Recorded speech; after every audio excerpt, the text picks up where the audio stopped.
s'appuie sur une volonté au niveau des directions et des équipes pédagogiques des instituts de formation d'aides-soignantes du département d'Eure-et-Loir de dynamiser leur collaboration vers un partenariat de travail départemental.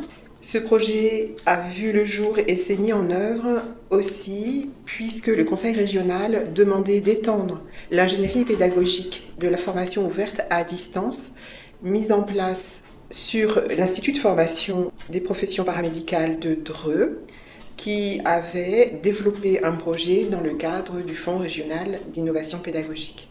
Alors, ce projet a été financé dans le cadre du Fonds régional d'innovation pédagogique, mis en place par le Conseil régional, ce qui nous a permis de recruter un ingénieur pédagogique pour accompagner l'équipe dans toute la mise en œuvre de la formation en ligne. Les objectifs du projet étaient de favoriser l'autonomie organisationnelle du public en formation, aussi de mettre en place ce type de dispositif pour un public en difficulté. Les 3 instituts se sont réunis, ont échangé entre eux et grâce à l'engagement et au dynamisme des différentes équipes, nous avons travaillé sur l'harmonisation et la mutualisation des ressources et des moyens pour développer un dispositif hybride pour le module 2 de cette formation d'aide-soignante que nous allons maintenant plus en détail vous expliquer. La formation hybride est venue un jour, on s'est dit pourquoi pas, et on a essayé de mettre ça en place. La première année, ça a été sur un tout petit module qui était un module de 35 heures. Alors au début, à présenter cette formation, j'ai eu des craintes et j'étais assez contente d'un autre côté. Nous avons constitué en équipe un livret sur l'anatomie physiologie du corps humain et un livret sur le vocabulaire médical. Ces livrets ont été distribués en amont du module 2 pour les 3 IFAS. La construction de ce livret d'anatomie-physiologie au niveau du département, qui a été une ressource qui a pu être partagée par les 3 IFSI. Ce qui est important, c'est qu'il y ait une alternance, le présentiel et le travail en ligne. Et un jour sur 2, on a trouvé que c'était un excellent rythme et les élèves en sont vraiment satisfaits. Donc nous, on fait en présentiel le lundi, mercredi et vendredi. Et les cours en ligne sont le mardi et le jeudi. Pour l'utilisation de Moodle, on a eu une formation au début de l'année. Ça a été important pour nous pour savoir comment l'utiliser.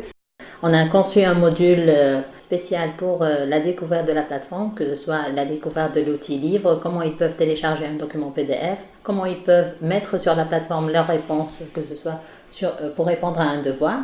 Le référentiel, on parle de l'étudiant, l'élève acteur de sa formation. Là, pour le coup, c'est quelque chose qui est vraiment mis en œuvre. Ce qui a été positif dans la formation, enfin dans la conception des cours, c'est de créer des cours beaucoup plus ludiques, puisqu'on peut y insérer des vidéos, des exercices après chaque thème proposé.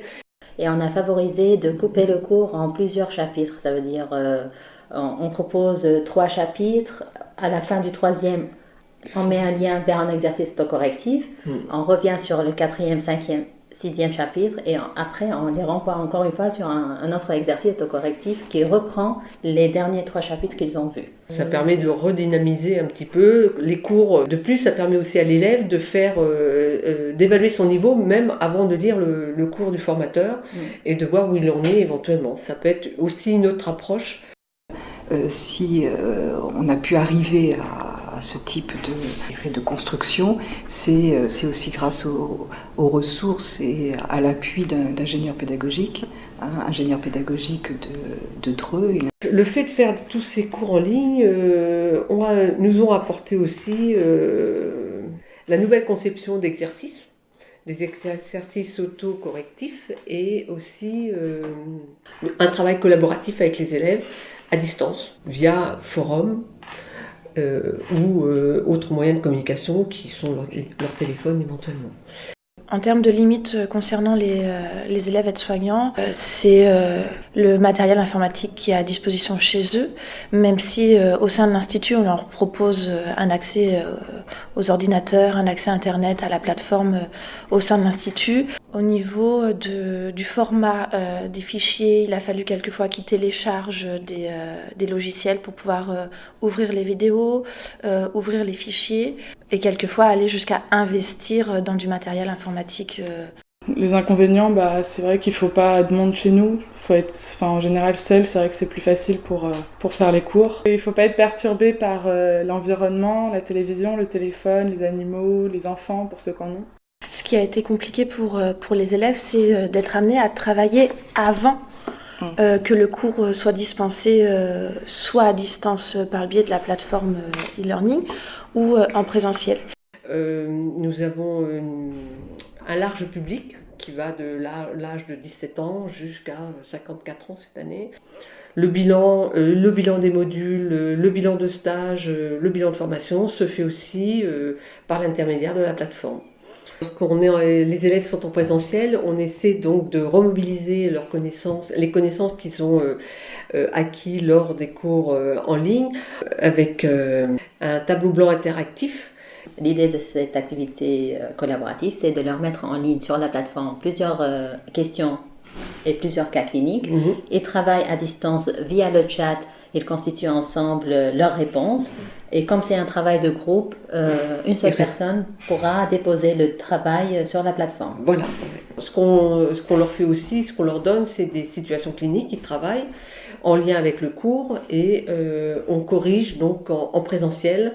Naturellement, c'est les élèves qui apportent aussi, là encore une fois, les réponses à l'ensemble des questions.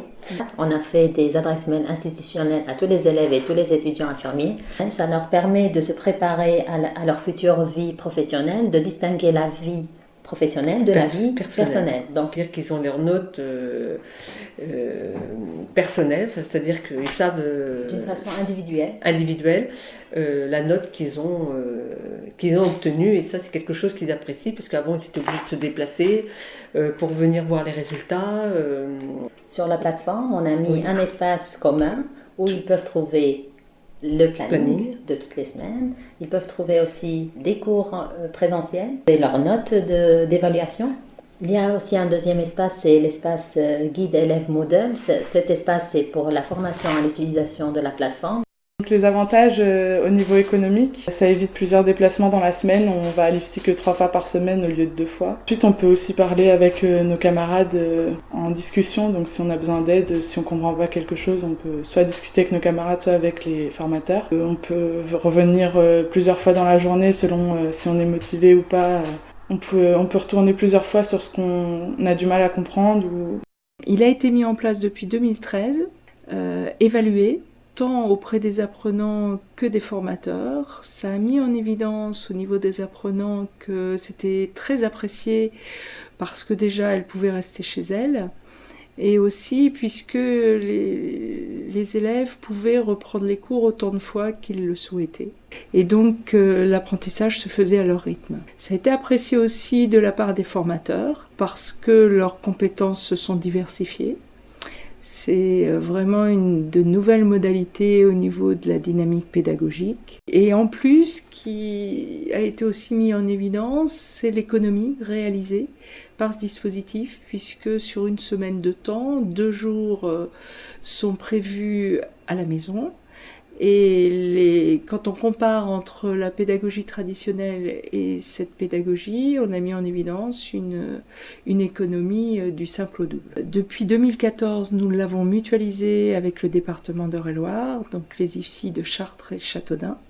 Et l'évaluation faite à tout niveau nous donne envie de continuer de développer ces dispositifs et maintenant de le transférer au niveau de la formation infirmière.